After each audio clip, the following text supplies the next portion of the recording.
আজ যখন আবারও খবরের সেই জঙ্গি হামলার কথা শুনতে পাই তখন ঘাবড়ে যাই। এরপরই সাদা বিলাইয়ের জোর করে আমার অতীত সম্পর্কে জানার জন্য সাদা বিলাইয়ের বুকে গুটিসুটি মেরে বসে হিচকি তুলে কাঁদছি। সাদা বিলাই কিছুক্ষণ পর পর আমার পিঠে হাত বুলিয়ে মাথায় চুমু খাচ্ছে এবং কিছু বলছে না। মনে হচ্ছে সাদা বিলাই ইচ্ছে করে আমাকে কান্না করতে দিচ্ছে। আমার কালো অতীত যে খুবই ভয়াবহ, যা স্মরণ করলে আমি পাগল হয়ে যাই। প্রায় 5-6 মিনিট পর সাদা বিলাই আমার মুখ তুলে আমার কপালে অধর ছুঁয়ে বলল, হুশ, এবার চুপ করো শুভ্রপরি। আমি থাকতে কেউ তোমার কোনো ক্ষতি করতে পারবে না, আর জঙ্গিরা এবারে কোনো ক্ষতি করতে পারবে না এ দেশের। কেননা বর্তমানে পুলিশ অফিসাররা আধুনিক যন্ত্রের সাহায্যে বোমা ডিফিউজ করতে পারে খুব তাড়াতাড়ি। আর এই 6 মাসে কোনো বোমা হামলার ঘটনা ঘটেনি। তার মানে জঙ্গিরা এখন আর সর্বোপরি হামলা করবে না। যা অতীতে হয়েছে তা কখনো ফিরে আনতে পারবো না, কিন্তু বর্তমান এবং ভবিষ্যৎকে সুন্দর করার জন্য আমি আপ্রাণ চেষ্টা করব। সাদা বিলাইয়ের কথা শুনে কান্না থামিয়ে দিই। 2 হাতে শক্ত করে জড়িয়ে ধরলাম সাদা বিলাইকে। এই মানুষটার কাছে আমি সব শান্তি পাই। এই মানুষটার বুকে মাথা রাখলে সুখের রাজ্যে পাড়ি দেই আমি। আমাদের ভাবনার মাঝে হামি দরজায় নক করে বলে, মিষ্টি পরি, দরজা খোলো। কি করছো তুমি ভেতরে? আমি তোমার কাছে আজকে ঘুমোবো। আব্বু আম্মুর আবার ঝগড়া লেগেছে, তাদের কথার যন্ত্রণায় রাগ করে চলে এসেছি। হামির কথা শুনে মুচকি হেসে উঠে গিয়ে দরজা খুলে দিলাম। এখন আমি লাঠি ছাড়াই হাঁটাচলা করতে পারি, কিন্তু খুব সাবধানে পা ফেলতে হয়, এই আর কি। দরজা খুলতেই এক হাতে বালিশ নিয়ে হুড়মুড় করে ঘরে ঢুকে হামি। আমার সেই মিনি সাদা বিলাই এখন বড় হয়ে গিয়েছে। এখন আর সে আগের মতো আমার সাথে দুষ্টুমি করে না।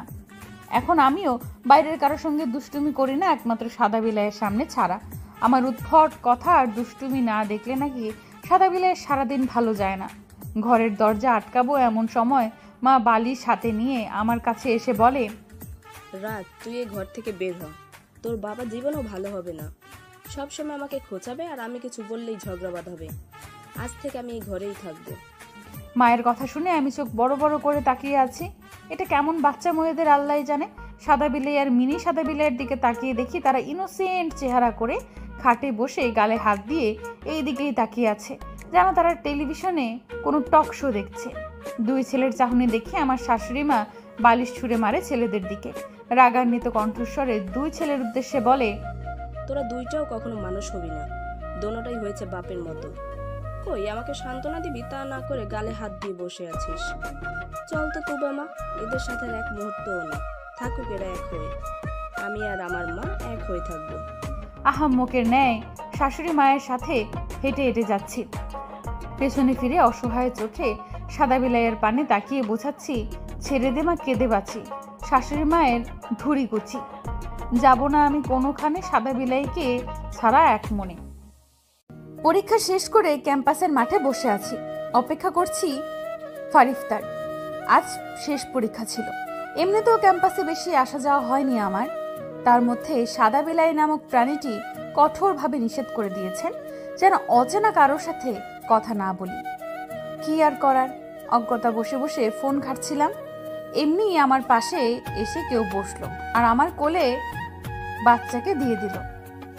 আমার কোলে ছোট ছোট হাত পা ছড়িয়ে হাসছি পিচ্চিটা।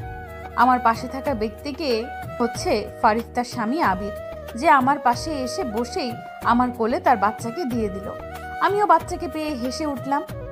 আমার হাসি দেখে অবুঝ বাচ্চাটি কি বুঝলো জানি না, সেও সমান তালে হেসে যাচ্ছে আমার সাথে। আবির ভাইয়া এবার আমার উদ্দেশ্যে বলল, সে কোথায়? আবির ভাইয়ের কথা শুনে বুঝতে পারলাম যে ফারিফতাকে খুঁজছে। বউয়ের পাগল হলে যা হয় আর কি, 1 মিনিট দেখতে না পারলে পাগল হয়ে যায়। আবির ভাইয়ার কথা শুনে বুঝেও দুষ্টুমি করে প্রশ্ন করলাম, কে কোথায়? আরে তবু আমার চাচা মা কোথায়? কতক্ষণ হয় তাকে দেখি না। আবির ভাইয়ার কথা শুনে হাসলাম। মাথা তুলে তাকিয়ে দেখি ফারিফতা ব্যাগে কিছু খুঁজতে খুঁজতে এগিয়ে আসছে। আবির ভাইয়ার পাশে এসে বসে আবির ভাইয়ার উদ্দেশ্যে বলল, কি ব্যাপার চেরাগবাতি, আমার ছানাটা তোমাকে বেশি জ্বালায় নাই তো? জামাইকে কেউ চেরাগবাতি বলে সম্বোধন করে তা আজ প্রথম শুনলাম। বাবুর সাথে খেলতে খেলতে ফারিফতাকে ধমকে বললাম, জামাইকে কি কেউ চেরাগবাতি ডাকে? তোর বড় হয় না? আমি যেন এই কথা বলে মহাভারত অশুদ্ধ করে ফেললাম। আমার প্রশ্নের উত্তরে ফারিফতা আমাকে চিবিয়ে চিবিয়ে বলল, নিজের জামাইকে কেউ সাদা বিলাই ডাকে? কোন দিক দিয়ে তো রাত ভাইকে বিড়ালের মতো লাগে? ফারিফতার কথা শুনে বুঝলাম ভুল জায়গায় ভুল কথা বলে ফেলেছি। ফারিফতাকে এখন কি উত্তর দেব ভাবছি। কিরে বল।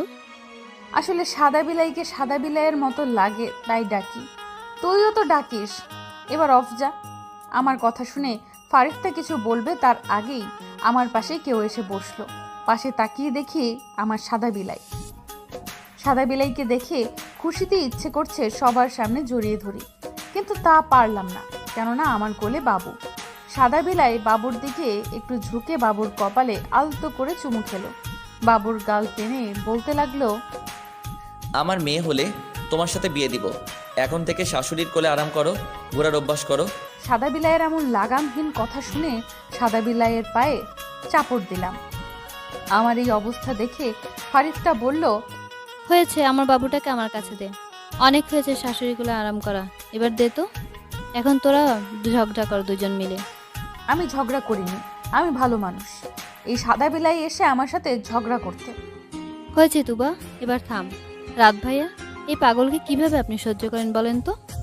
ফারিফতার কথা শুনে সাদা বিলাই মাথা চুলকে উত্তর দিল, ওর এসব পাগলামই তো বেশি ভালো লাগে। ওর দুষ্টু মিষ্টি কথা শুনলে ইচ্ছে করে সারাদিন সামনে বসিয়ে রেখে শুনি। আপনার এই পাগল বান্ধবীর সব কিছুই আমার ভালো লাগে। সাদা বিলাইয়ের কথা শুনে চোখ ভরে আসলো। চোখের পানি লুকানোর জন্য নিচের দিকে তাকিয়ে রইলাম, কিন্তু আমার সাদা বিলাই কিভাবে যেন বুঝে যায়। আমাকে এক হাতে জড়িয়ে ধরে ফারিফতাকে উদ্দেশ্য করে বলে, দিলে তো আমার শুভ্রপরীকে কাঁদিয়ে একদম বকে দিব কিন্তু ফারুক। আমার শুভ্রপরীকে কেউ কষ্ট দিলে তাকে শেষ করে ফেলবো। আচ্ছা ভাইয়া, দুঃখিত আপনার এই নাদান শুভ্রপরীকে কাঁদানোর জন্য। পরীক্ষার আজ শেষ দিন। ফারিফতা চলে যাবে শ্বশুর বাড়িতে, আর আমি সাদা বিলাইয়ের সাথে। তাই দুপুরে একেবারে লাঞ্চ সেরে বের হয়ে আসলাম। গাড়ি চলছে আপন গতিতে। খোলা জানালার বাতাসে আমার চুলগুলো উঠছে। আমি জানালার কাজ ভেদ করে বাইরের দৃশ্য দেখছি। আমার পাশের জন যে আমার পানে তাকিয়ে আছে তা অনুভব করতে পারছি ঠিকই, কিন্তু আমার কেন যেন তাকাতে ইচ্ছে করছে না সেদিকে। সাদা বিলাইকে এখন দেখলেই লজ্জা লাগবে, কেননা আমার দুষ্টু সাদা বিলাইটা কিছুক্ষণ আগে এমন কথা বলেছেন যা ভাবতেও আমার লজ্জা লাগছে। কিছুক্ষণ আগে গাড়িতে উঠেই সাদা বিলাই ফারিফতার বাবুকে দেখে এসে আমার উদ্দেশ্যে বলছিল, তোমার তো পরীক্ষা শেষ তাই না? তোমার বান্ধবীর সাথে ছোট থেকে বড় হয়েছো ভালো কথা, কিন্তু তোমাদের সব কিছু একসাথে হলো না, সেটাই আফসোসের বিষয়। কি বলছেন? মাথা ঠিক আছে? ক্লিয়ার করে বলুন। আরে শুনো তো, বলছিলাম যে সে তোমার আগেই মা হয়ে গেল। এখন তোমার উচিত না তোমার বান্ধবীর সঙ্গ দেওয়া, মানে তোমার বান্ধবীর বাচ্চাকে সঙ্গ দেওয়া আর কি। আর সে সঙ্গ দেওয়া তখনই সম্ভব হবে যখন তোমার একটা ছোট্ট বাবু হবে। সাদা বিলাইয়ের কথা শুনে এলো পাথারি সাদা বিলাইকে মারতে শুরু করলাম।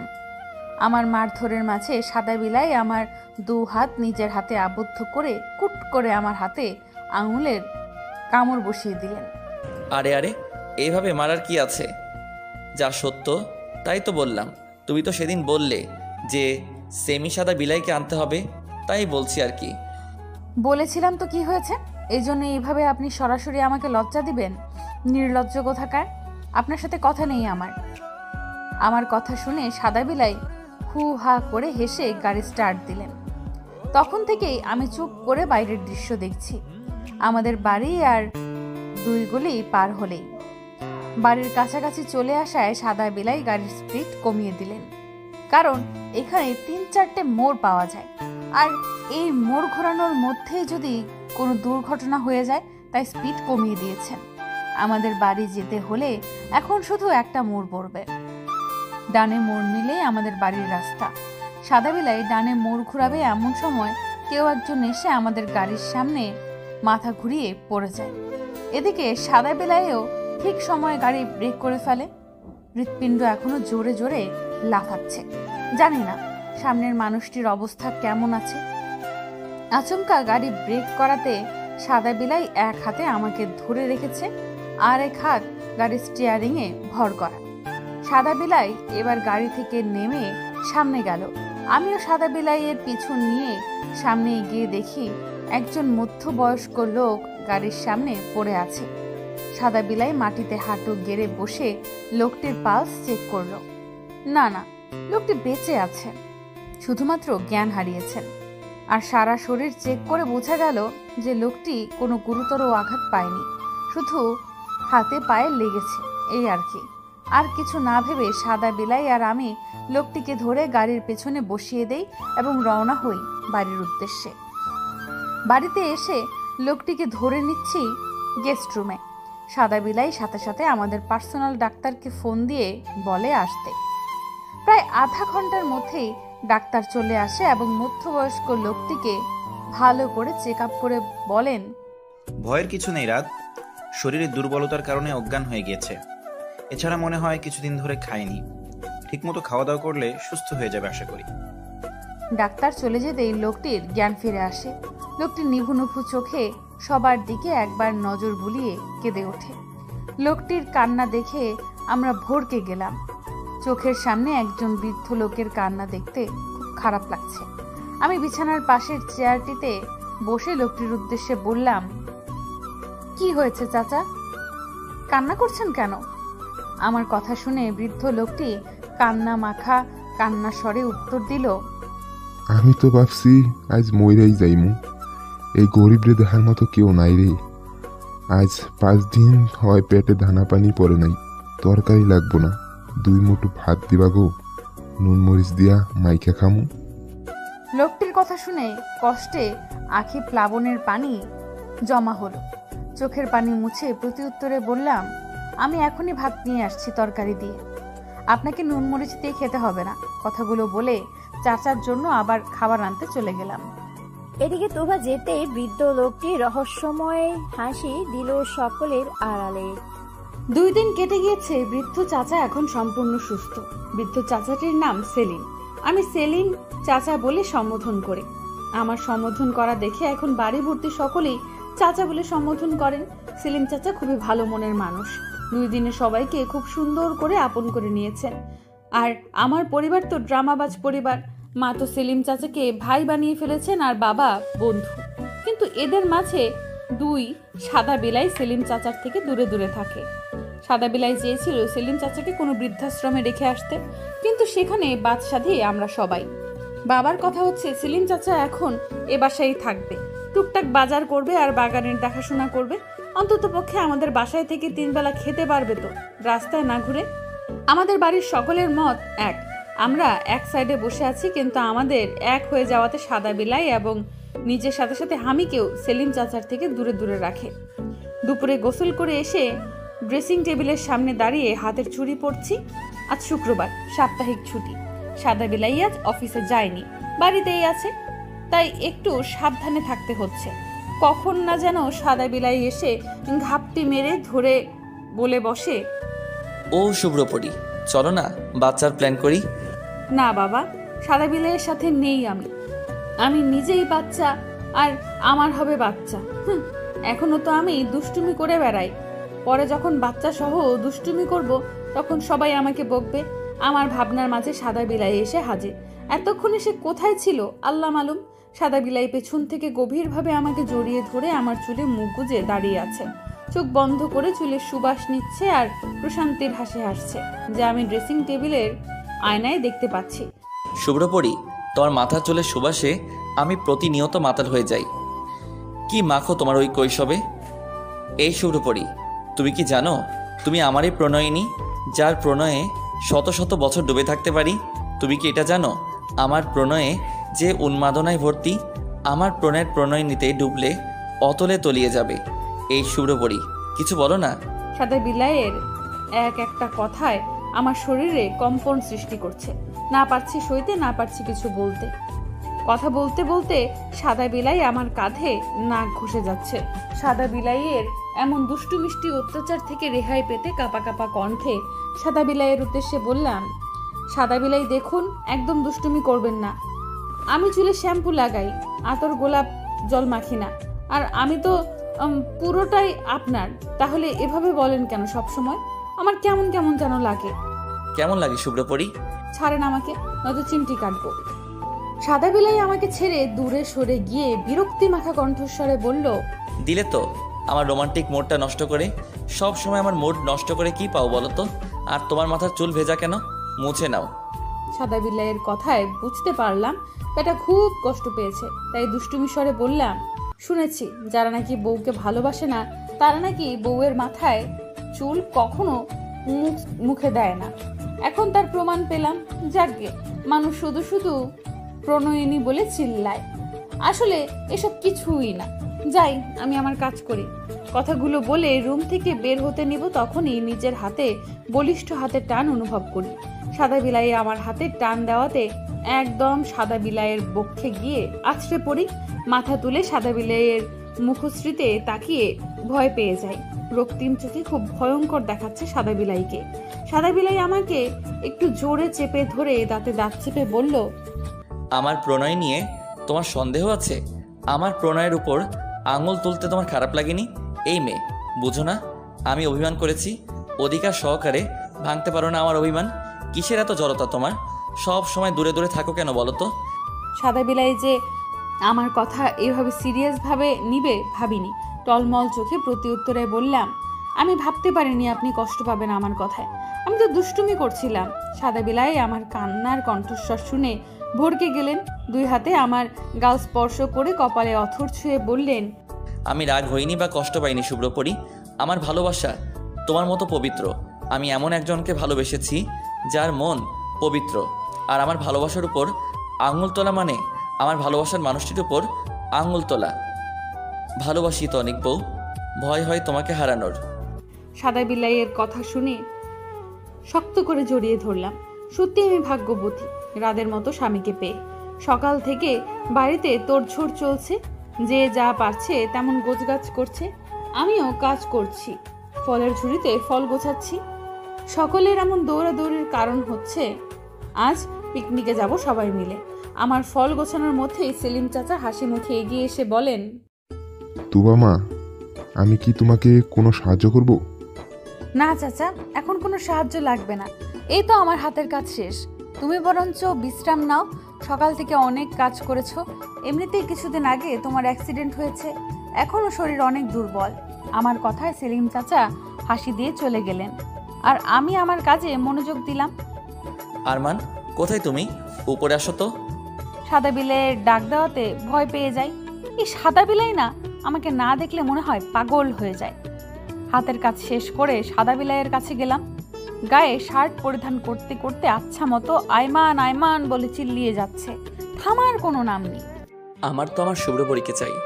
আমার শুভ্রপরীকে সর্বক্ষণ আমার চোখের সামনে দেখতে চাই। তাই তো ডাকি আমার শুভ্রপরীকে। এখন বলো, তুমি তৈরি হবে কখন? সাদা বিলাইয়ের কথা শুনে নিজের পানে তাকালাম। আসলেই তো কাজের ঝামেলায় তৈরি হতে ভুলে গিয়েছি। সাদা বিলাইকে অপেক্ষা করতে বলে ওয়াশরুমে চলে গেলাম ফ্রেশ হতে। একদম পরিপাটি হয়ে নিজেকে আয়নায় আবারও দেখে নিলাম। না, খারাপ লাগছে না। নিচ থেকে শাশুড়ি আম্মুর ডাকায় চলে গেলাম। গাড়ি চলছে আপন গতিতে। ড্রাইভ করছে আমার সাদা বিলাই, আর তার পাশে আমি। আমাদের পেছনে আমার দুই মা। মায়ের কোলে হামি বসে আছে। বড় গাড়ি হওয়ায় 8 জন বসা যাবে গাড়িতে। আমাদের গাড়ির পেছনে একদম শেষে বাবা আর সেলিম চাচা বসে আছেন। সেলিম চাচা আর বাবা বসে গল্প করে যাচ্ছেন, আর আমার পাশে দুষ্টু সাদা বিলাই একটু পরপর আমার হাতে নিজের হাত ছুঁয়ে দিচ্ছেন। তার কাণ্ড দেখে যখনই আমি চোখ রাঙাচ্ছি তখন সে এক চোখ টিপে মুচকি হেসে যাচ্ছেন। আমরা যে স্থানে যাব সেটা মূলত শহর থেকে প্রায় 15 কিলোমিটার দূরে। আমাদের গাড়ির ঠিক 200 গজ সামনে কিছু লোক একটা মেয়েকে মেরে যাচ্ছে। এই অবস্থা দেখে সাদা বিলাই গাড়ি থামিয়ে দেয়। আমাদের গাড়ি থামানো দেখে লোকগুলো পাশের জঙ্গলে ঢুকে যায়, আর মেয়েটা নিচে পড়ে থাকা চাল যা বালুর সাথে মিশে আছে তা 2 হাতে আঁকড়ে ধরে পলিতে উঠতে চেষ্টা করছে, কিন্তু পারছে না, কারণ পলিথিনের পুরোটাই ছেঁড়া। মেয়েটার অবস্থা দেখে সত্যি খুব খারাপ লাগছে। সাদা বিলাই একবার আমার পানে তাকিয়ে আমার ভাবভঙ্গি বোঝার চেষ্টা করলেন। আমি সাদা বিলাইয়ের দিকে তাকিয়ে বোঝাতে চাচ্ছি যে আমাদের সাহায্য করা প্রয়োজন। সাদা বিলাই আমার কথাটা হয়তো বুঝলেন। মেয়েটার কাছে এসে নম্রভাবে জিজ্ঞেস করলেন, তুমি এখানে কি করছো? আর ওই লোকগুলোই বা কারা ছিল? মেয়েটি আমাদের দেখে ভয় পেয়ে যায়, কিছু বলতে পারছে না ভয়ের কারণে। সাদা বিলাই আমাকে চোখে ইশারা করলেন যেন মেয়েটিকে আশ্বাস দেয় যে আমরা ভালো লোক। মেয়েটির কাঁধে হাত দিয়ে মেয়েটিকে আশ্বস্ত করার জন্য বললাম, ভয় পেও না, আমরা ওই লোকদের মতো খারাপ না, আমরা ভালো। আমরা সামনে পিকনিক করতে যাচ্ছিলাম, পথে তোমার সাথে দেখা হলো। এখন বলো কি হয়েছে? মেয়েটা এবার কেঁদে কেঁদে আমাদের উদ্দেশ্যে বলল, আমার নাম হামিদা, লোকে আমাকে পাগল বলে। আমি নাকি পাগল, কিন্তু বিশ্বাস করেন আমি পাগল না, আমি ভালো, খুব ভালো। পেটের দায়ে ভিক্ষা করি। এই যে সারাদিন বিক্রয় করার পর 2 মুঠো চাল পেয়েছিলাম, তা নিয়ে বাড়ি ফিরছিলাম, কিন্তু এই পথে এই লোকগুলো কোথা থেকে এসে আমাকে মারতে শুরু করে। মেয়েটার কথা শুনে সাদা বিলাই মেয়েদের উদ্দেশ্যে বলল, বাড়িতে কে কে আছে? আমার কেউ নেই। আমাদের সাথে যাবে? যাব, কিন্তু আমি কাজ করে খাবো, আপনাদের ঘাড়ের উপর বসে থেকে কিছুই নেব না। মেয়েটার কথা শুনে বুঝতে পারলাম যে মেয়েটির আত্মসম্মান বোধ আছে। মেয়েটার কথা শুনে মুচকি হেসে বললাম, চিন্তা করো না, আমাদের বাসায় কোনো কাজের লোক নাই, লাগেও না, আমরা সবাই পরিবারের মতো থাকি। তুমি এখন থেকে আমাদের পরিবারের একজন সদস্য। এবার তো যাবে আমাদের সাথে। মেয়েটিকে নিয়ে গাড়িতে ফেরত আসলাম। মেয়েটিকে পেছনে মার পাশে বসিয়ে নিয়ে গন্তব্যের উদ্দেশ্যে রওনা দিলাম। নদীর পাড়ের প্রকৃতির সাথে মিশে পিকনিক করতে এসেছি। এক পাশে রান্নার ব্যবস্থা করা হয়েছে, যেখানে বাবুর্চি রান্না করে যাচ্ছে, আর এক পাশে মুরব্বীরা নানান আলোচনা করছেন। আর আমি আমাদের সাথে নিয়ে আসা হামিদাকে হাত মুখ ধুয়ে ভালো কাপড় দিলাম, যা আমি আসার সময় নিয়ে এসেছিলাম। কাপড় দেখে হামিদা খুব খুশি হলো মনে হচ্ছে। হাত মুখ ধুয়ে কাপড় নিয়ে ঝোপের আড়াল থেকে কাপড় পরিবর্তন করে আসলো। আমি হামিদার দিকে তাকিয়ে দেখলাম মেয়েটি খুবই সুন্দর, আর মেয়েটির চেহারা দেখে মনে হচ্ছে খুব চতুর একজন মেয়ে। মনে হচ্ছে যে সে একাই পুরো বাংলাদেশে চলাফেরা করতে পারবে, যা আমার দ্বারা সম্ভব না। দুপুরের লাঞ্চ করে বসে আছি মাদুর বিছিয়ে। এখন এই পাশে আমি আর সাদা বিলাই একা। আমার পায়ের উপর সাদা বিলাই শুয়ে আকাশ দেখছে, আর আমি চোখ বন্ধ করে সমুদ্রের নদীর পানির আওয়াজ শুনে যাচ্ছি। কি যেন ভেবে সাদা বিলাই আমাকে ডেকে উঠলেন। আয়মান লুকোচুরি খেলবে? সাদা বিলাইয়ের কথাটা শুনে খুশিতে মন নেচে উঠল। ছটপট হাসি মুখে উত্তর দিলাম, অবশ্যই খেলবো। আমি হামিদাকে নিয়ে খেলবো, আর সাথে আপনিও খেলবেন, আপনিও থাকবেন। বলুন রাজি? আমার কথা শুনে সাদা বিলাই আমার নাক টেনে বলল, আমরা সবাই খেলবো, বাবা, মা, হামিদা, সেলিম চাচা, আমি, তুমি সবাই। সাদা বিলাইয়ের কথা শুনে সাদা বিলাইকে শক্ত করে জড়িয়ে ধরে সাদা বিলাইয়ের গালে ঠোঁট ছুঁয়ে দিলাম। আমার কাণ্ডে সাদা বিলাই হতবাক হয়ে গালে হাত দিয়ে দাঁড়িয়ে রইল, আর আমিও এই ফাঁকে লজ্জায় ছুটে পালিয়ে আসলাম। নির্দিষ্ট সময়ে খেলা শুরু হলো। একে একে সবাই যার যার স্থানে লুকিয়ে পড়ল। আমি জঙ্গলের কাছটায় একটা ঝোপ আছে, সেখানে ঢুকে পড়লাম। আমাদেরকে এখন খুঁজে যাচ্ছে সাদা বিলাই। প্রায় অনেকক্ষণ পর কারো কোনো সারা শব্দ না পেয়ে উকি দিয়ে দেখলাম সাদা বিলাই এদিকেই আসছেন আমার দিকে। কিন্তু এর মধ্যেই কোথাও থেকে সাদা বিলাই মাকে দেখে ফেলে, যা তাদের কথার আওয়াজ আমি শুনতে পাচ্ছি। সাদা বিলাই মাকে পেয়ে মার কাছে গিয়ে হাসাহাসি করতে থাকে। এদিকে আমার কেন যেন মনে হচ্ছে পেছনে কেউ আছে, কারণ আমি জঙ্গলের সাইডে। পেছনের জঙ্গল থেকে কেমন যেন পাতার শব্দ ভেসে আসছে। কৌতূহল ঠেকাতে না পেরে পেছনে ফিরে তাকাবার সময় কেউ আমার নাকে রুমাল চেপে ধরে। বুঝতে পারলাম প্রথম দিনের মতো কেউ আমাকে কিডন্যাপ করতে চাচ্ছে। প্রায় কয়েক মিনিটের ব্যবধানে আস্তে আস্তে নিস্তেজ হয়ে গেল আমার শরীর। জানি না ভালো হবে না খারাপ, প্রিয়জনের সাথে সাক্ষাৎ হয় যেন দিন বা রাত। বিপদ ঘনিয়ে এসেছে যে আমার, দেখা মিলবে কি আমার তার। ঘুটঘুটে কুলুষিত অন্ধকার, আদুরে হিজল গাছে ডাহুক পাখির ডাক শোনা যাচ্ছে। পাতার খচখচ শব্দ আর ঠান্ডায় কাঁপানো বাতাসে ভয়ঙ্কর লাগছে। চোখ বন্ধ করেই আমি অনুভব করতে পারছি চারপাশে অনেক মানুষের পায়ের আওয়াজ। সারা শরীরে অসহনীয় ব্যথা, হয়তো আমাকে টেনে হিচড়ে এখানে নিয়ে আসা হয়েছে এই জন্য। এই বোমা ডিফিউজ করার সব কাগজ পুড়ে ফেলা হয়েছে।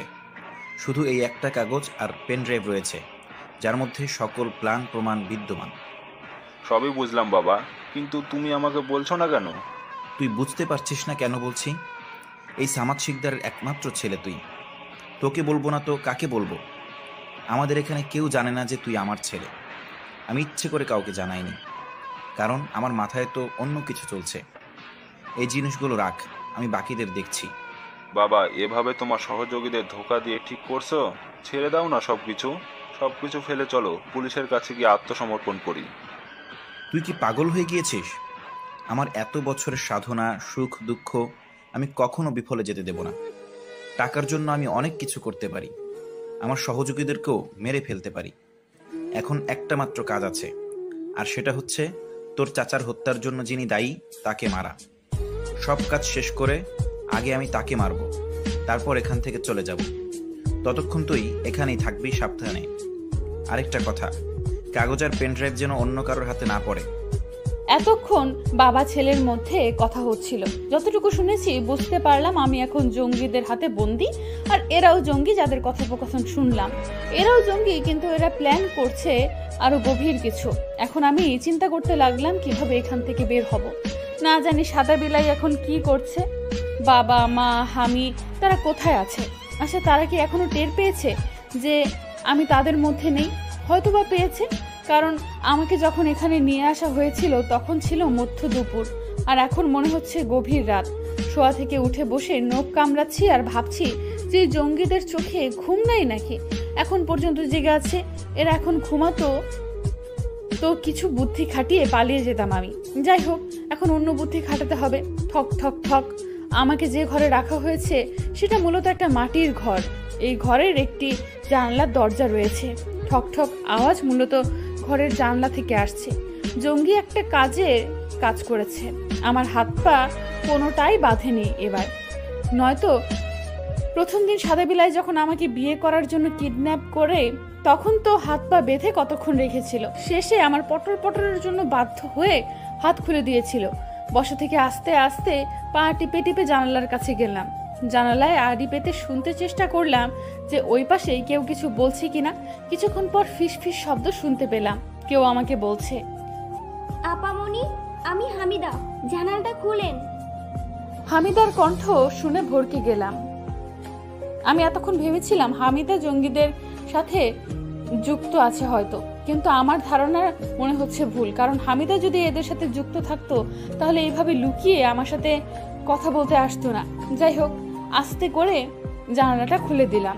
জানালা খুলতেই হামিদা চিন্তিত চেহারা দেখতে পেলাম। আপনি ঠিক আছেন আপা? হ্যাঁ, আমি ঠিক আছি, কিন্তু তুমি এখানে কি করছো? আপনাকে এই বেটারা ধরে আনার সময় আমি দেখেছিলাম, কিন্তু আমি দেখার সময় চিল্লাইয়া যে রাত ভাইয়াকে ডাকবো তার সুযোগও পাই নাই। এই জন্য মাঠের মধ্যে জমিনে লেখা রাইখা আইছে যে আপনার বিপদ। আমি আপনার পেছনে আছি, আর আসার সময় আমার জামার মধ্যে যে পুঁতি পাথরগুলো ছিল সেইগুলো রাস্তার মাঝে ফালাইয়া দিয়ে আসছি, যেন রাত ভাই যেন সহজেই আইতে পারে। বাহ, তোমার তো দেখি অনেক বুদ্ধি হামিদা, কিন্তু এই জঙ্গিদের থেকে রেহাই পাবো কিভাবে? আপা, এখন রাতের 12টা বাজে, আমি পাশের ঝোপে লুকায়া আছি। আপনি এখন এইখানে থাকেন, আমি সুযোগ বুঝে বের করে নিয়ে যাবো আপনারে। হামিদার কথা শুনে মুখটা মলিন হয়ে গেল। না জানি মেয়েটা আমাকে বাঁচাতে গিয়ে নিজেই বিপদে পড়ে যায়। আমি হামিদাকে বললাম যে রাতকে খবর পাঠাতে, কেননা রাতকে এখন আমার খুবই প্রয়োজন। আমি হামিদাকে কিছু বলবো, এমনি হামিদা তাড়াহুড়ো করে আমার উদ্দেশ্যে বলে, জানালাটা আটকায় দেন আপা, কেউ আসছে এদিকে, আমি গিয়া লুকাই। হামিদা যেতেই আমি জানালা আটকে দিলাম এবং সেই ঘরের মেঝের ওপর বসে রইলাম। পায়ের আওয়াজ আস্তে আস্তে দরজার কাছে চলে এসেছে, তার মানে এই ঘরে এখন কেউ আসবে। আমি ঠাই মেরে বসে রইলাম দরজার দিকে মুখ করে। দরজা খুলে ঘরে প্রবেশ করলো 5 জন লোক, তার মধ্যে সেলিম চাচা একজন। সেলিম চাচাকে এখন দেখে মনে হচ্ছে 35 বছরের একজন লোক। বৃদ্ধ বয়সের দুর্বলতা তার মধ্যে বিরাজমান নেই। এখন আমার চোখের সামনে যাকে দেখছি সে খুব শক্তপোক্ত মানুষ। সেলিম চাচা আমার নিকট এগিয়ে এসে বলল, হয়তোবা আমাকে মনে ধরেছে তার। এই ভেবে আমি বাঁকা হাসলাম, কারণ এই ছেলের দুর্বল জায়গা আমি পেয়ে গিয়েছি। একে একে সবার চেহারা দেখলাম, যাদের কারোর আমাকে নিয়ে কোনো মাথা ব্যথা নেই। তাদের একটাই লক্ষ্য, মিশন বোমা হামলা, এবং তা এই সপ্তাহের মধ্যেই করে ছাড়বে তারা। সামাদ নামক লোকটি আমাকে আরো কিছু বলে চলে যাওয়ার সময় তার ছেলেকে বলে গেল যেন আমাকে দেখে রাখে। কোনোভাবেই যেন বাইরে বের হতে না পারি। আমাদের কাছে তার সহযোগীরা চলে গেল, বাকি রইল ছেলেটি, যে নাকি এক দৃষ্টিতে আমার পানে তাকিয়ে আছে। এই ছামরা, নাম কি? আহাত। আমাকে ভালো লেগেছে? ছেলেটি এবার করুণ চোখে আমার দিকে তাকিয়ে উত্তর দিল, আমার বড় বোনের মতো দেখতে আপনি। আপনাকে কিছুক্ষণ আগে দেখেই আপার কথা মনে পড়ছে। কিছু মনে করবেন না, আমি কি আপনাকে আপা ডাকতে পারি? আমি এখানে আছি, আর কয়েক ঘন্টা পর পালিয়ে চলে যাব। ছেলেটির কথা শুনে বুঝলাম ছেলেটা শিক্ষিত এবং এখানে বাপের জোর করাতে এসেছে। ছেলেটির কথার প্রতি উত্তরে বললাম, বাবার সাথে পালিয়ে যাবে নাকি? না, বাবাকে ফেলে চলে যাব। আপনি কি আমার একটা সাহায্য করবেন? তোমার সাহায্য পরে, আগে তুমি আমাকে সাহায্য করো। আমার সাদা বিলাইকে খবর দাও যে আমি এখানে। সাদা বিলাই মানে? আরে আমার জামাই সাদা বিলাই। আমার কথায় ছেলেটির মাথা হয়তো ঘুরতে লাগলো। নিজের জামাইকে যে সাদা বিলাই বলতে পারে তা শুনে হয়তো আমার কথা মতো ছেলেটি কিছু কাজ করে বসলো। তারপর ছেলেটি নিজের জীবন বাজি রেখে আমার হাতে পেনড্রাইভ আর কাগজগুলো তুলে দিল। আমি আপনাকে এখান থেকে উদ্ধার করতে যথেষ্ট চেষ্টা করব। আপাতত এইগুলো আপনার কাছে রাখুন। মনে রাখবেন, এটা আপনার শহরে রক্ষা করার একমাত্র চাবিকাঠি। আপনার জীবন চলে গেলেও এইগুলো আপনি কারো হাতে দিবেন না।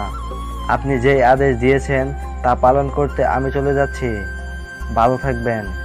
আহাত নামের ছেলেটি চলে গিয়েছে, তাই ভাবতে লাগলাম আমার জীবনে কি থেকে কি হয়ে গেল। ভালোই তো ছিলাম, বিয়ের পর সাদা বেলাইকে নিয়ে বিন্দাস জীবন কাটাচ্ছিলাম। কেন এমন হলো?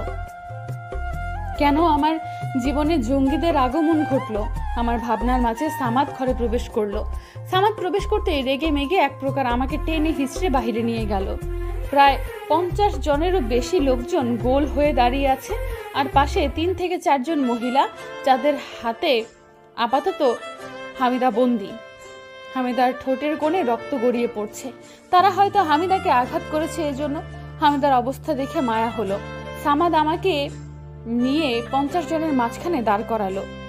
তোর সাহস দেখে আমি অবাক হয়ে গেলাম। এতটুকু মেয়ে কিনা আমাকে ধরার জন্য লোক পাঠাচ্ছে? তুই কি ভেবেছিস তোর এই 4 ফুট মেয়ে আমাকে কিছু করতে পারবে? এই সামাদকে কিচ্ছু করতে পারবে না, কখনোই না। তুই এবার তাকিয়ে দেখ আমি কি করি এই মেয়েটার সাথে। আমাকে দাঁড়াতে বলে সামাদ হামিদার দিকে এগিয়ে যাচ্ছে, আর এদিকে সামাদের আগানো দেখে আমি সামাদকে বাধা প্রদান করতে চাইলে 2 জন লোক আমাকে ধরে রাখে। সামাদ হামিদার কাছে গিয়ে হামিদার মাথা থেকে পা পর্যন্ত চোখ বুলিয়ে নিল। তারপর কি যেন মনে করে চারপাশে চোখ বুলালো। সামাদের দৃষ্টি ঘোরানো দেখে আমিও সামাদের দৃষ্টি অনুসরণ করে আশেপাশে দৃষ্টি ঘোরালাম। সামাদ ডান পাশে দাঁড়িয়ে থাকা আহাতকে দেখতে পেলাম।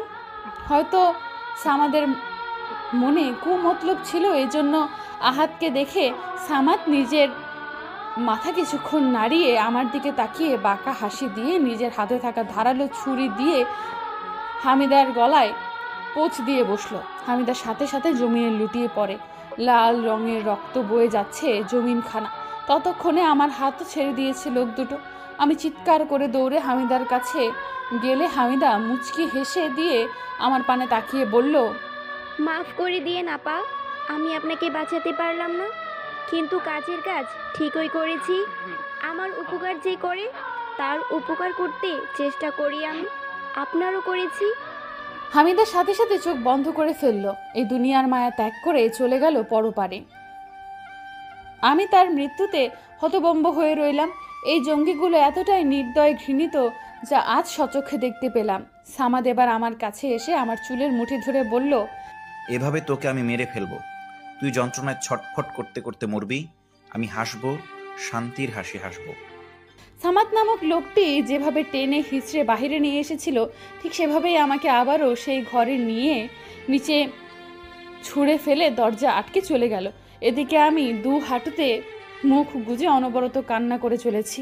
খুবই আপন করে নিয়েছিলাম হামিদা মেয়েটিকে এই কয়েক ঘন্টায়, কিন্তু আমার জন্য মেয়েটির প্রাণ চলে গেল। কিছুক্ষণ আগে ফজরের আজান হয়েছে। জানলা একটু খুলে দেখলাম জঙ্গিরা এখন সবাই এখান থেকে আলাদা হয়ে যাচ্ছে। তার মানে এখন এখানে বেশি মানুষটাই থাকবে না।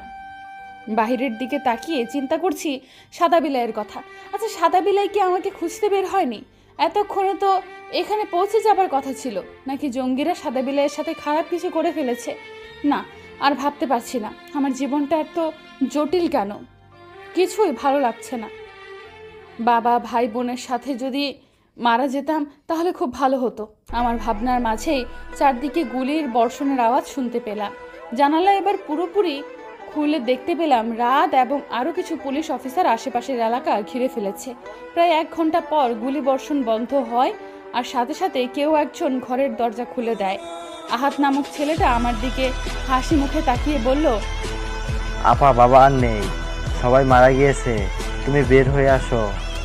আহাদের বলার মাঝে হুড়মুড় করে ঘরে ঢুকে সাদা বিলাই আমাকে দেখে দৌড়ে এসে আমাকে শক্ত করে জড়িয়ে ধরে বলতে থাকে, শুভ্রপরি, আজ আমি কতটা অসহায় ছিলাম জানো তুমি?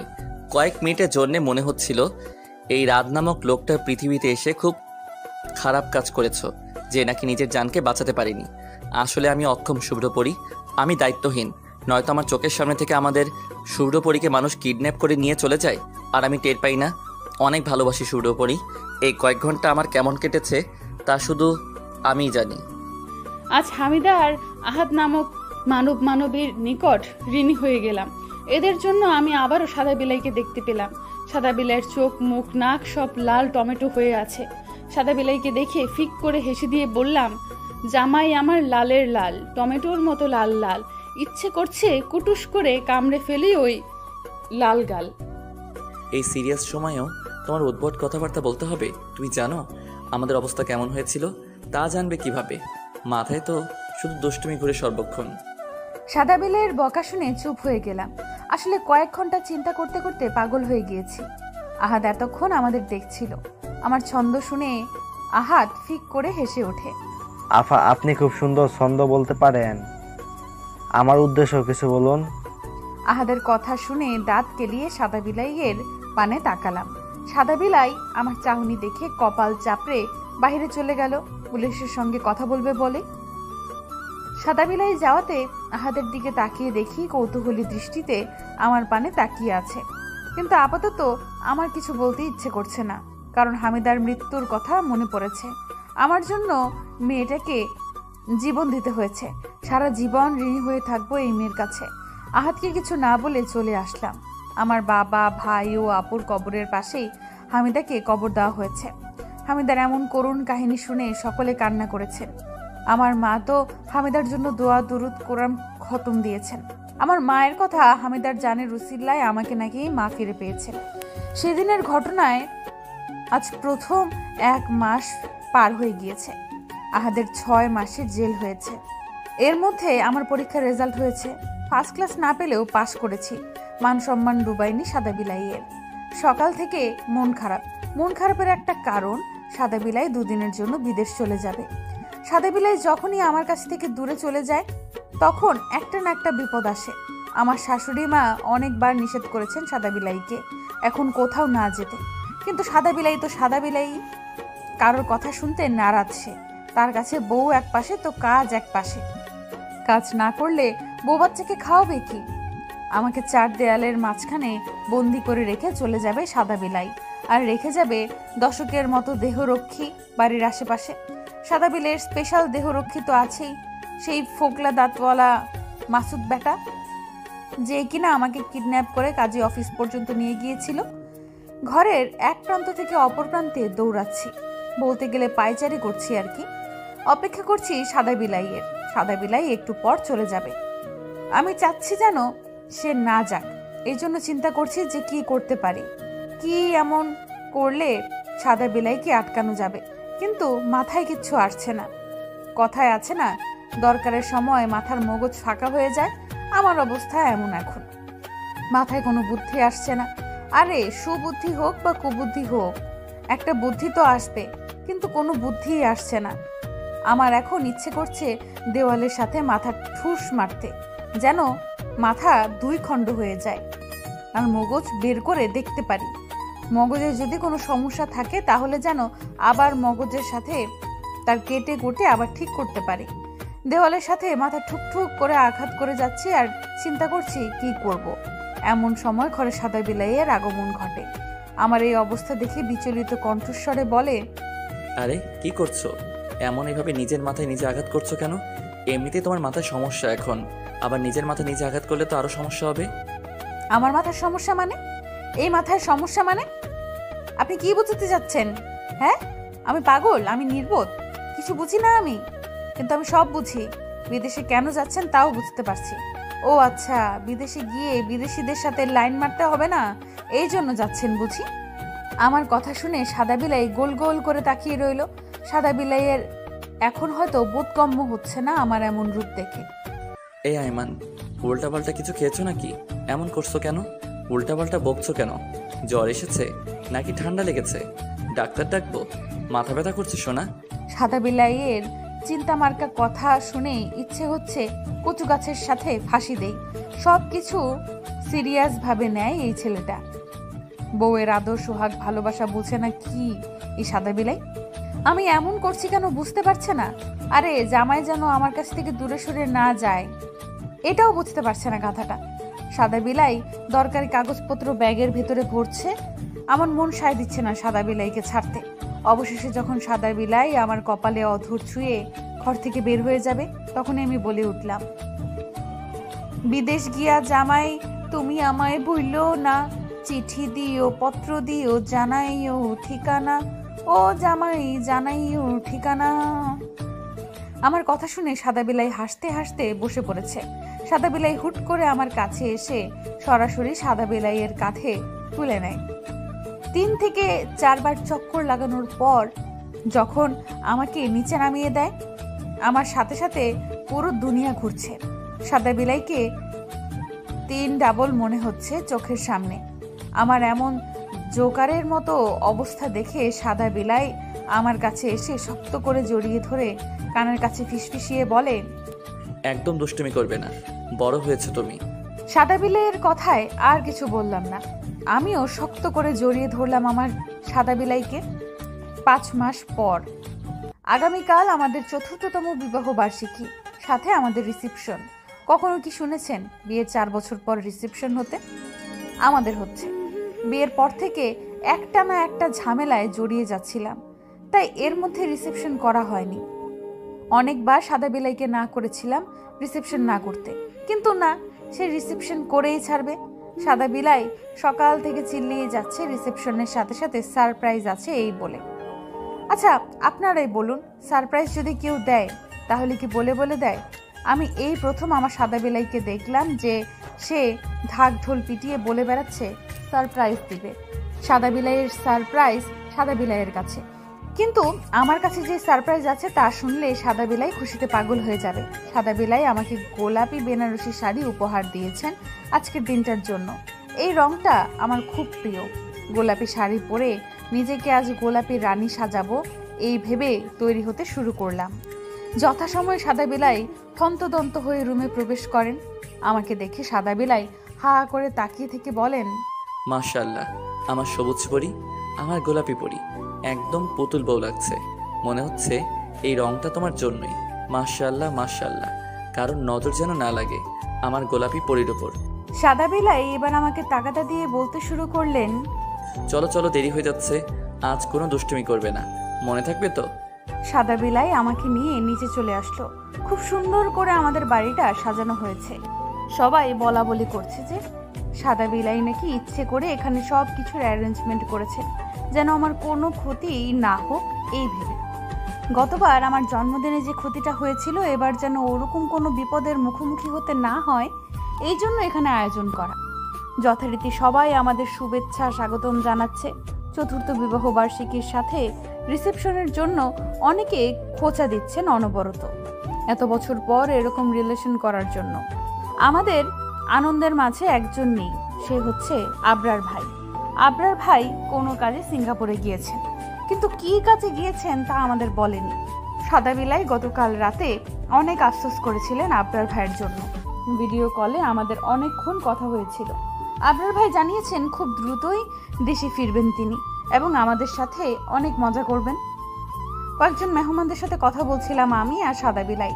ঠিক তখনই সদর দরজা দিয়ে প্রবেশ করলেন আবরার ভাই সাথে সুন্দর রমণীকে নিয়ে।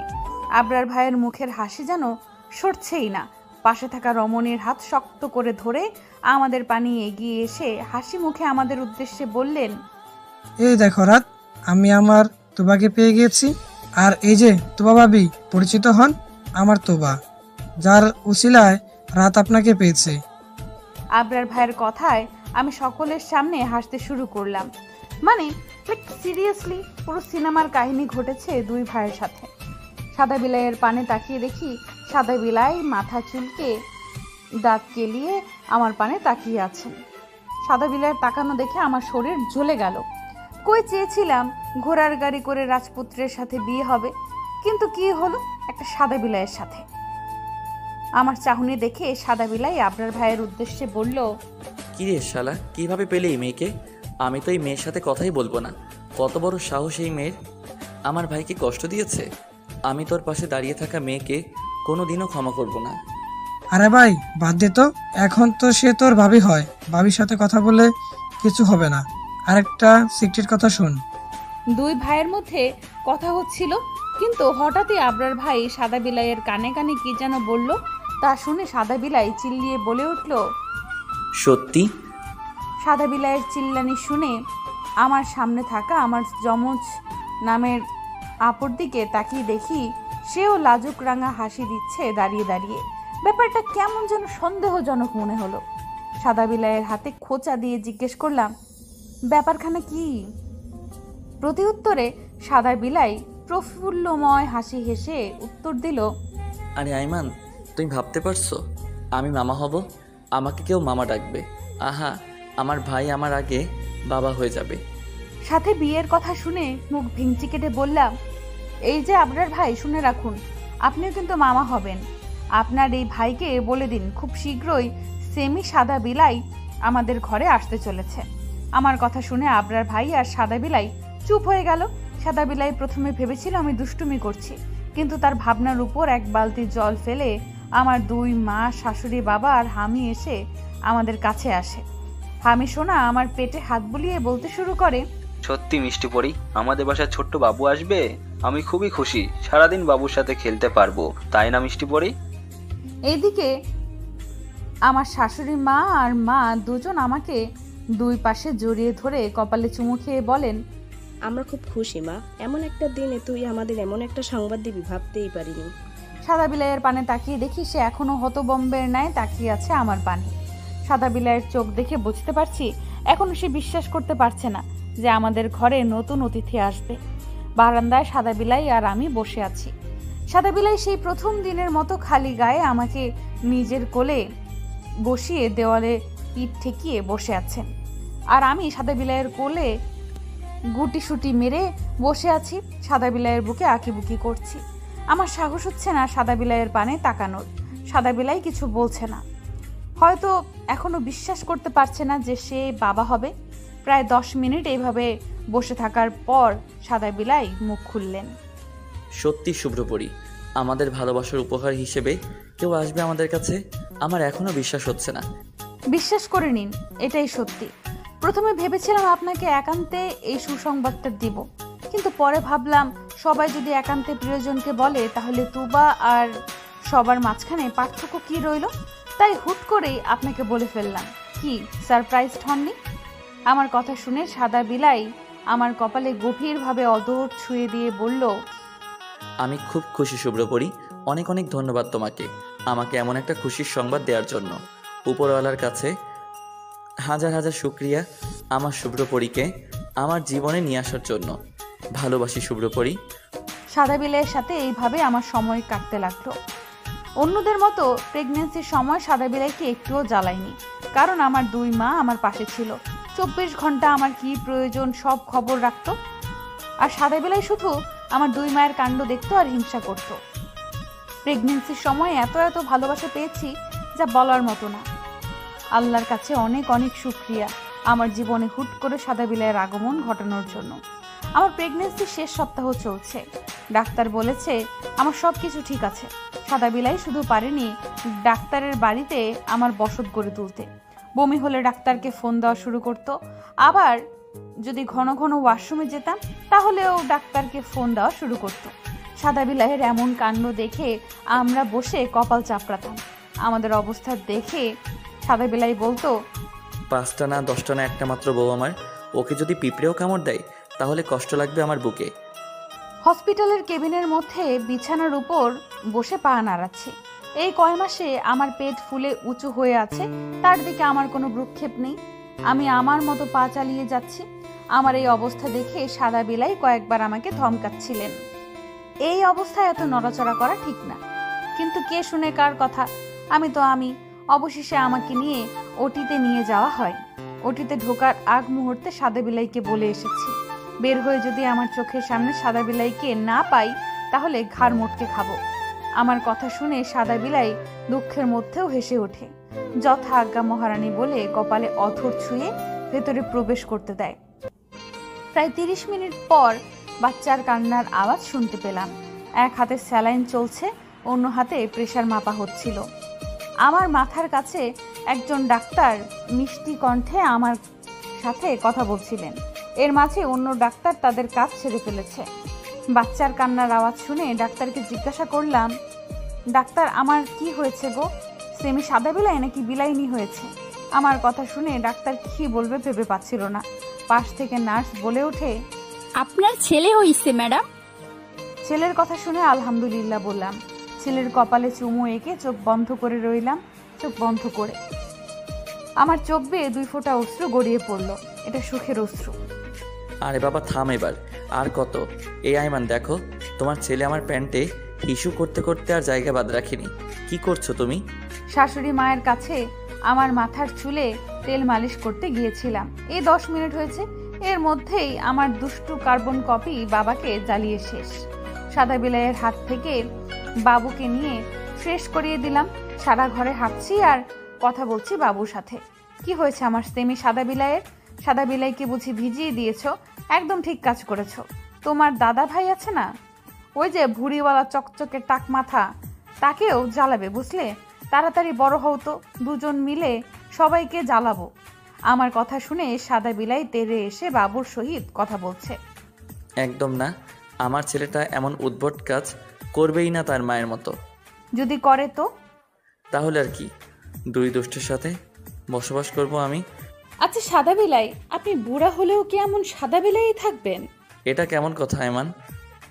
আরে রাগ করেন কেন? শ্বশুর বাবার যেমন এখন ভুড়িওয়ালা চকচকে টাক মাথা, আপনিও এমন হবেন। আমি তো শুনেছি ছেলেরা নাকি পিতামাতার জিনগত বৈশিষ্ট্য পায়, তাহলে আপনিও পাবেন। তখন আমার তুরাবের বউয়ে আপনাকে পেট মোটা আনারস ডাকবে। দেখো সৌরপরি, তোমাকে ভালোবাসি বলে তোমার সব দুষ্টুমি সহ্য করি, তাই বলে তুমি সব জায়গায় আমার ছেলেকে টেনে নিয়ে আসবে তা হবে না। আর রইল তুরাব আর তুরাবের বউয়ের কথা, অমন দস্যি আমি কখনো আমার ছেলের জন্য আনবো না। 5 বছরের তুরাবকে ঘুম পাড়াচ্ছিলাম। হ্যাঁ, আপনারা ঠিক শুনেছেন, তুরাব রাত আমাদের ছেলের নাম। অবশ্য আমি সেমি সাদা বিলাই বলেই ডাকি। আমার কলিজার টুকরা জিলাপির প্যাচ আলু ভর্তার সাথে কচু ভর্তার মিশ্রণে তুলতুলে পোলাটা বড় হয়ে গিয়েছে। এখন মা ছেলে মিলে সবাইকে জ্বালাতন করি। সারাদিনের অক্লান্ত পরিশ্রম করে এখন আরামে ঘুমাচ্ছে। ছেলের ঘুমানো দেখেই সাদা বিলাইয়ের মনে শয়তানি জন্মাচ্ছিল আমাকে কাতুকুতু দেওয়ার। যা আমি সাদা বিলাইয়ের চোখ দেখেই বুঝতে পারছিলাম, তাই এমন উদ্ভট কথা। তুমি কি কখনোই সিরিয়াস হবে না আইমান? আমি তো সিরিয়াসই স্বামী। এই আইমান, একদম স্বামী ডাকবে না। তাহলে কি ডাকবো? পতিদেব, জামাইবাবু, বর্মশাই? সাদা বিলাইকে খেপাতে কি যে প্রশান্তি মিলে, আহা! আমার মাথায় সাদা বিলাই পারছে না এই 2 তলা থেকে লাফ দিয়ে পড়তে। আইমান, তুমি যদি এখন উদ্ভট নামে আমাকে ডাকো তো আমি আবারও বিদেশ চলে যাব। আর যাই করি বা না করি, সাদা বিলাইকে মেলা ভালোবাসি। অফিসের সুবাদে বছরে 4 থেকে 5 বার সেই দেশে ভ্রমণ করতে হয় সাদা বিলাইয়ের। সাদা বিলাই যতবার বিদেশে যায় হাত পা ছড়িয়ে কান্নাকাটি করি। একবার তো এমন হয়েছিল, সাদা বিলাই কাজের সূত্রে কোন দেশে গিয়েছে কাউকে বলে যায়নি।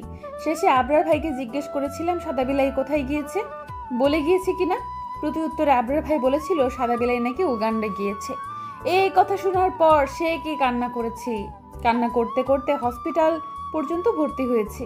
এর পরের দিন হসপিটালে এসে যখন সাদা বিলাই আমাকে জিজ্ঞেস করেছিল কেন কান্না করেছিলাম, আমার উত্তর ছিল এমন, আপনি আমাকে রেখে একা একা উগান্ডায় কিভাবে চলে গেলেন? আমার কতদিনের ইচ্ছা ছিল উগান্ডায় যেতে। আমার কথা শুনে সেদিন সাদা বিলাই ব্রু যুগল কুচকে প্রশ্ন করেছিল, তোমার সব জায়গা বাদ দিয়ে এই উগান্ডায় যেতে ইচ্ছে হলো কেন?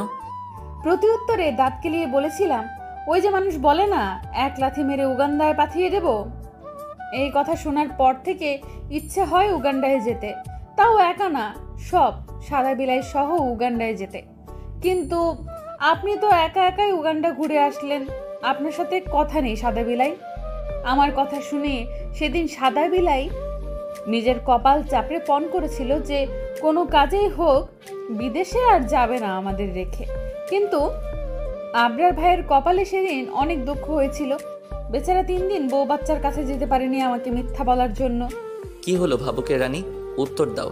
আমাকে আরো উল্টাপাল্টা নামে ডাকবে? না, জামাই সাহেব ডাকবো না। আমার জামাই সাহেব ডাকে তো কি ডাকবো?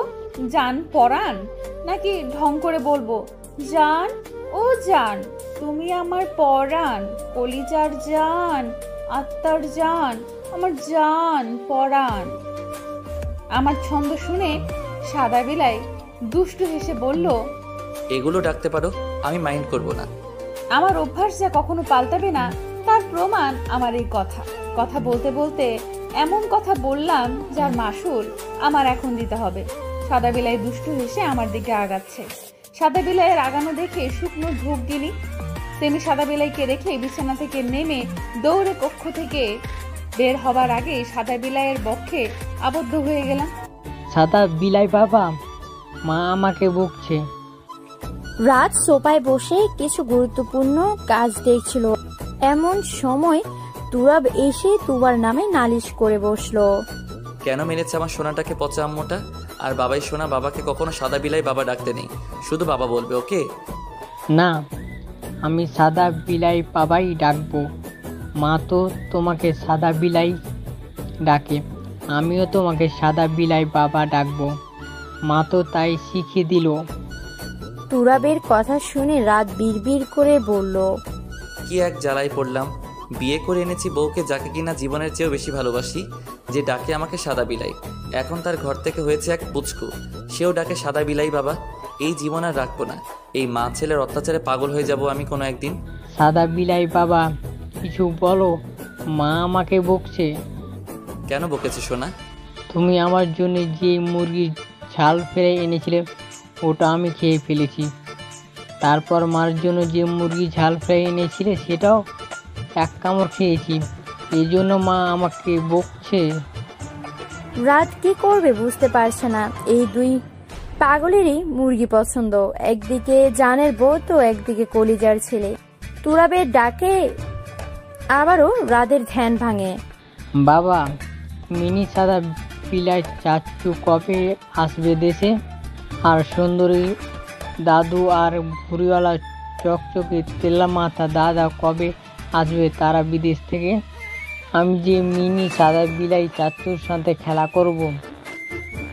ও বাবা, আমার খুব কান্না আসছে, আমাকে আদর করো, করে দাও, আমি যে কান্না থামাতে পারছি না। রাত পড়েছে মহাবিপদে। হাতের কাজ ফেলে তুরাবকে কোলে তুলে তুবার কাছে যাওয়ার জন্য উদ্যোগ নিল। আহা, মুরগি খেতে কি যে মজা! মুরগির হাড্ডিগুলো চিবিয়ে চিবিয়ে খেতে আরো মজা। আমার তো মাঝে মাঝে ইচ্ছে করে মুরগিকে নিয়ে গান গাইতে। ও মুরগি, তোমায় খাইতে না পারলে ভালো লাগে না, তোমার হাড্ডিগুলা চিবাইতে যে কি লাগে মজা, তোমার তুলতুলে গোস্ত খাইতে সেই টেস্ট লাগে। ও মুরগি, তোমায় খাইতে না পারলে ভালো লাগে না। আমার এখন তোমাকে পিটাতে ইচ্ছে করছে আয়মান। সাদা বিলাইয়ের কণ্ঠস্বর শুনে ঢোক গিললাম। নিশ্চয়ই সেমি বিলাইটা বাপের কাছে নালিশ করেছে আমার নামে। কাদো কাদো মুখ নিয়ে সাদা বিলাইয়ের উদ্দেশ্যে বললাম, আপনি আমাকে বকবেন সাদা বিলাই? হ্যাঁ। আমার কাদো কাদো চেহারা দেখে সাদা বিলাই মোমের মতো নরম হয়ে গিয়েছে। সাদা বিলাই করুণ চোখে আমার কথার প্রতি উত্তরে বলল, এভাবে বলে না আয়মান, আমি আজ বকবো তোমাকে। তুরাবকে উল্টাপাল্টা কথা শেখাতে না করিনি তোমায়। তুমি নিজে এক বাদর, ছেলেকে বানাচ্ছ বাদর। বুঝতে পারলাম আজ ছাড় পাবো না, তাই সেমি সাদা বিলাইকে সাদা বিলাইয়ের কোল থেকে নিয়ে আরো 1 পিস ঝাল ফ্রাই নিয়ে ওর নানুমনির কাছে পাঠিয়ে দিলাম। সাদা বিলাইয়ের পানে তাকিয়ে দেখি রাগ না আসায় জোর করে মুখশ্রী রাগে ভাব নিয়ে আমার পানে তাকিয়ে আছে উত্তরের আশায়। সাদা বিলাইয়ের এহেন কাণ্ড দেখে ভীষণ হাসি পাচ্ছে। হেসে সাদা বিলাইয়ের কাছে গিয়ে গলা জড়িয়ে ধরলাম। ভালোবাসি প্রিয়তম, এতটা ভালোবাসি যা তুমি আমার প্রতিটা নিঃশ্বাসই উপলব্ধি করতে পারবে। তোমার ওই চোখে হাজারো বলা না বলা কথা বুঝেও ভালোবাসি, আর না বুঝেও ভালোবাসি। আমার সব দুষ্টুমি সহ্য করে নেওয়া মানুষটাকে ভালোবাসি। আমাকে সব দিক দিয়ে আগলে রাখার মানুষটাকে ভীষণ ভালোবাসি। এই যে রাগ না এসেও রাগের ভাব ধরে রাখা মানুষটাকেও ভালোবাসি। আমার আদরে কথাগুলো শুনে সাদা বিলাই নিজেকে আর আটকে রাখতে পারল না। 2 হাতে আমার কোমর জড়িয়ে আবেগের সহিত বলল, সত্যি এত গভীর তোমার ভালোবাসা? হ্যাঁ। সাদা বিলাই এবার আমার কপালেও অধর ছুঁয়ে দিল। আমিও আমার শুভ্রপরীকে ভীষণ ভালোবাসি।